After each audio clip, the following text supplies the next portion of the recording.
Development course और आज की वीडियो में हम बात करने वाले हैं जावास्क्रिप्ट कैसे काम करता है किसी भी वेब पेज के अंदर। तो स्टार्ट करते हैं, ठीक है। तो अब आगे बढ़ते हैं और देखते हैं कि कैसे जावास्क्रिप्ट एक वेब पेज के अंदर लोड होता है। तो मैंने HTML के अंदर बताया था कि कैसे HTML लोड होती है, CSS में बताया था कैसे CSS लोड होती है। अब हम पहुंच चुके हैं लास्ट स्टेप पर, जो कि होती है जावास्क्रिप्ट। तो जावास्क्रिप्ट हमारे क्लाइंट साइड में वर्क करता है, मतलब हमारे ब्राउजर के अंदर ही चल रहा है। अब ब्राउजर के अंदर ऐसी क्या चीज है जिससे हमारे ये जावास्क्रिप्ट का कोड रन करते हैं, तो वो है जावास्क्रिप्ट इंजन। शुरुआत में मैंने आपको बताया था जावास्क्रिप्ट को बनाया है नेटस्केप ने। अब नेटस्केप ने जब जावास्क्रिप्ट बनाया था तब उन्होंने एक जावास्क्रिप्ट का इंजन बनाया था, और हालांकि अब वो मोजिला में कन्वर्ट हो चुके हैं, तो उस इंजन का नाम है स्पाइडर मंकी। और उसी तरह से यार क्रोम का भी एक अलग जावास्क्रिप्ट इंजन है जिसका नाम है V8। उसी तरह से माइक्रोसॉफ्ट एज का भी एक इंजन है जिसका नाम है चक्रा। तो कुछ अलग अलग टाइप के यहाँ पे जावास्क्रिप्ट इंजन है, लेकिन सबके अंदर एक ही जावास्क्रिप्ट रन कर रही है, और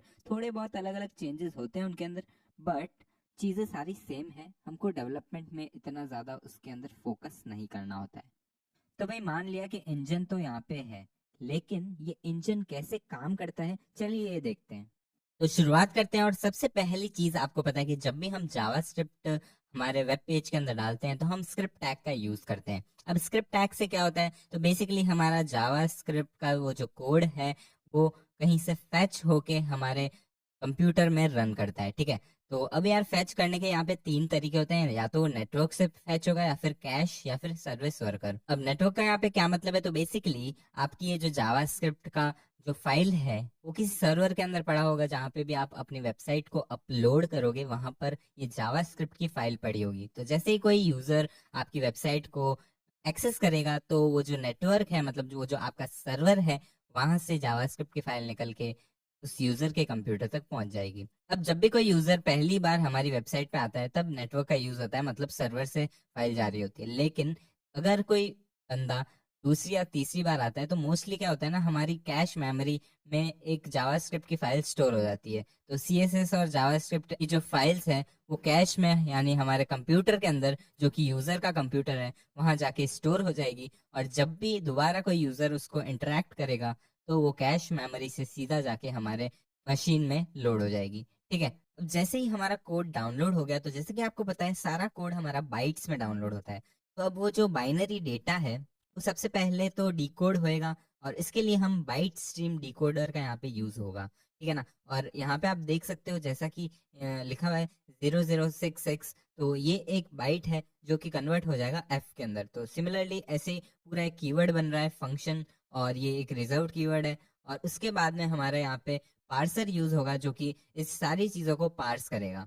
अब यहाँ पे यार दो तरह के पार्सर होते हैं किसी भी इंजन के अंदर, एक तो प्री पार्सर और एक पार्सर, ठीक है। अब प्री पार्सर का यहाँ पे ये काम है कि जो भी अननेसेसरी कोड है जो कि अभी कॉल नहीं हो रहा है, यूज नहीं हो रहा है, उसको वो पार्स करे। और जो नॉर्मल पार्सर होता है वो जो भी कोड इमीडिएटली एग्जीक्यूट करना होता है उसको पार्स करता है। इससे होगा क्या, तो यार बेसिकली हमारा जो टाइम है वो बचता है, और हमारी जावास्क्रिप्ट लैंग्वेज इसी वजह से यार काफी ज्यादा फास्ट है। अब जैसे ही हमारी ये सारी चीजें पार्स हो रही होगी तो साथ साथ में यार एक नोड बनती है।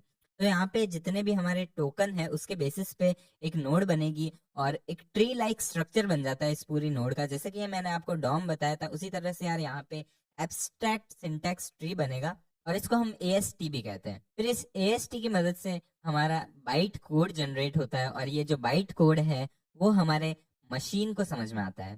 तो मशीन कोड यहाँ पे अब बन रहा है, और इस पूरे प्रोसेस को हम इंटरप्रेटर कहेंगे। तो जावास्क्रिप्ट कुछ इस तरीके से इंटरप्रेट करता है अपने कोड को, ठीक है। अब जैसे कि मैंने आपको पहले बताया था कि जावास्क्रिप्ट एक डायनामिकली टाइप्ड लैंग्वेज है। इसका मतलब यहाँ पे जो डेटा की वैल्यूज है वो बार बार चेंज हो सकती है, मतलब इसमें डेटा टाइप बार बार चेंज हो रहा होगा। तो अगर हमारा इंजन हर बार डेटा की वैल्यू को चेक करेगा तो ये काफी स्लो हो सकता है। तो इसी चीज को थोड़ा फास्ट करने के लिए जावास्क्रिप्ट ऑप्टिमाइज्ड मशीन कोड का यूज करता है।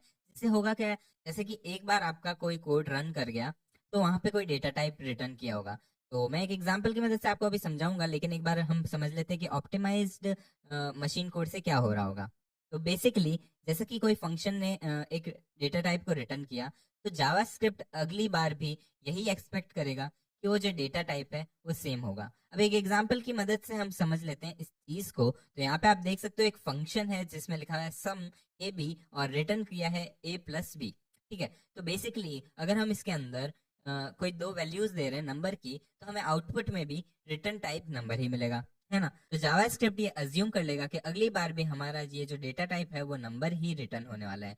तो जितनी बार भी आप फंक्शन को कॉल करोगे तो ऑटोमेटिकली जावास्क्रिप्ट ये मान लेगा कि ये नंबर डेटा टाइप के अंदर ही रिटर्न होने वाला है। ठीक है, बट अगर हमने इसको चेंज करके स्ट्रिंग कर दिया तब ये वापस इंटरप्रेट करेगा पूरा कोड और वापस से पूरी ये जो पूरा प्रोसेस है वो रन हो रहा होगा। तो ये था पूरा प्रोसेस जिसे हमने समझा कि कैसे जावास्क्रिप्ट इंजन में जावास्क्रिप्ट का कोड रन करता है।